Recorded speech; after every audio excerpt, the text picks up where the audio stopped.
नमस्कार मित्रांनो, आज मी तुम्हाला एक वेगळ्या सापाची माहिती देणार आहे. तो साप तुम्ही पाहिला तर तुम्ही भ्रमात पडाल की हा नक्की कोणता साप आहे, ह्याला कसं ओळखायचं. कारण की हा दिसताना खूप कमी प्रमाणात दिसतो आणि कॉमन माणसाशी ह्याचा जास्त संबंध येत नाही, कारण की हा शेतामध्ये आढळणारा साप आहे आणि याचं वैशिष्ट्य म्हणजे हा जमिनीखाली राहतो. चला तर आपण तो स्नेक पाहूया. ओ, पहा किती सुंदर साप आहेत.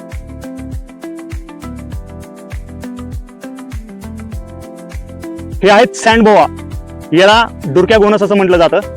हा पूर्ण बिनविषारी साप आहे. तुम्ही याच्या पाठीवरचे कलर पहा आणि पोटाचाही भाग तुम्हाला एका वेळी पाहायला भेटेल, कारण की माझ्या हातामध्ये दोन साप आहेत.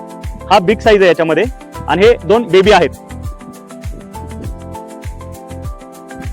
याची शेपटी पहा, कानसाप्रमाणे अगदी शार्प आहे, पॉइंटेड आहे, फाईल म्हणतो ना आपण त्याप्रमाणे, आणि अगदी खरबरीत आहे. या सापांचं वैशिष्ट्य म्हणजे हे साप जमिनीखाली राहतात आणि उन्हाळ्याच्या वेळेस जेव्हा आपण पाण्याला दारी देताना शेतकरी जातात तर हे पाण्यामध्ये येऊन बसतात आणि चुकून यांच्या अंगावरती पाय पडला की हा याचा दंश होतो. परंतु हा बिनविषारी साप आहे. आपण घोणस या सापाला समजतो अशा वेळी, आणि ज्या व्यक्तीला दंश झालाय तो घाबरतो, परंतु तुम्ही घाबरू नका, हा पूर्ण बिनविषारी साप आहे. याची ओळख म्हणजे याच्या शरीरावरचा रंग, त्रिकोणी तोंड आणि शेपटी टोकदार. तुम्ही पाहू शकता याचं शरीर धब्बेदार आहे, त्यामुळे या सापाला अजगर किंवा घोणस समजलं जातं. परंतु हा अजगरही नाहीये आणि घोणसही नाहीये. या सापाचं वैशिष्ट्य म्हणजे हा आपलं शरीर फ्लॅट करतो, चपट करतो. मी तुम्हाला दाखवतो. त्यांना जर धोका जाणवला व्हायब्रेशनच्या माध्यमातून तर ते आपलं शरीर फ्लॅट करतात. पाहू शकता तुम्ही.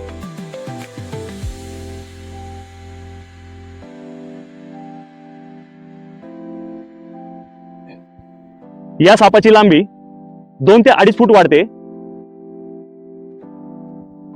आणि याचं खाद्य उंदीर, इतर पक्षी किंवा सरडे हे खायला हे पसंत करतात. हा जमिनीखाली घात लावून बसतो, आपल्या भक्ष्याची वाट पाहत बसतो आणि स्वभावाने खूप शांत साप आहे हा. तुम्ही पाहू शकता याचं तोंडाची रचना हे त्रिकोणी आहे, म्हणून याला त्रिकोणी तोंड समजून लोक घोणस समजतात, परंतु हा घोणस नव्हे.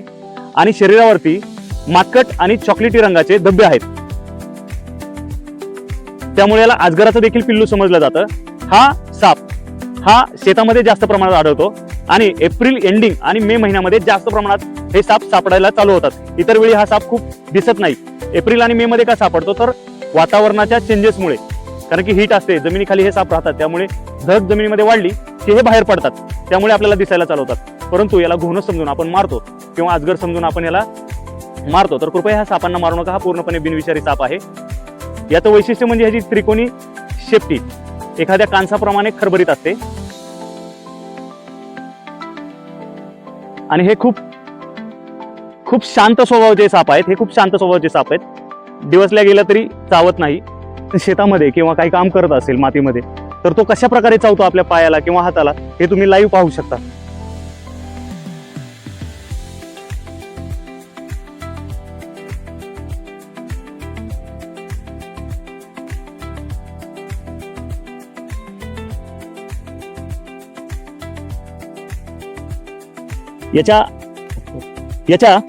त्या सापाच्या अंगावरती जर आपला चुकून पाय पडला तर हा लवकर सोडत नाही. तुम्ही पाहू शकता त्याने किती जोरात पकडलेलं आहे.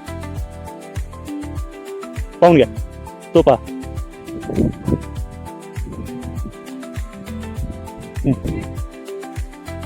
आपल्या पायाला बाईट करतो.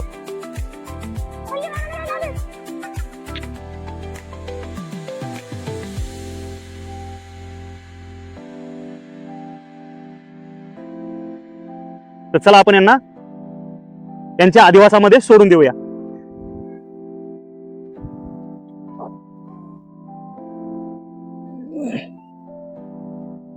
हे पहा, ह्याने आपलं शरीर फ्लॅट केलेलं आहे. दिसतंय का फ्लॅट केलं? मी तुम्हाला आज लाईव्ह दाखवणार आहे स्नेक जमिनीमध्ये आत कसा शिरतो.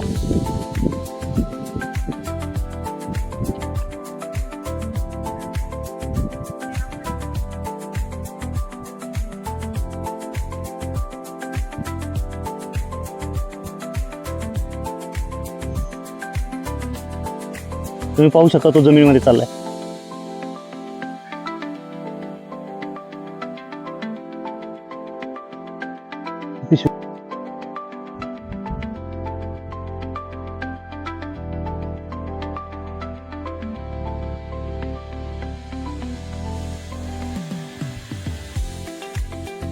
अतिशय बारीक बेगेमध्ये सुद्धा तो स्वतःचे शरीर चपटे करून आतमध्ये शिरतोय.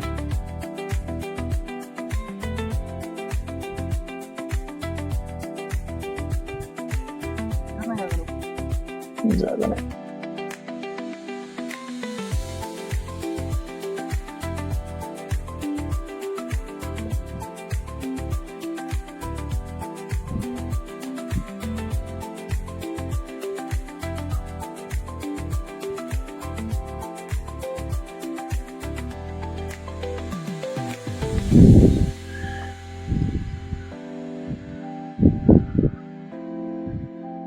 तो चांगली जागा शोधत आहे.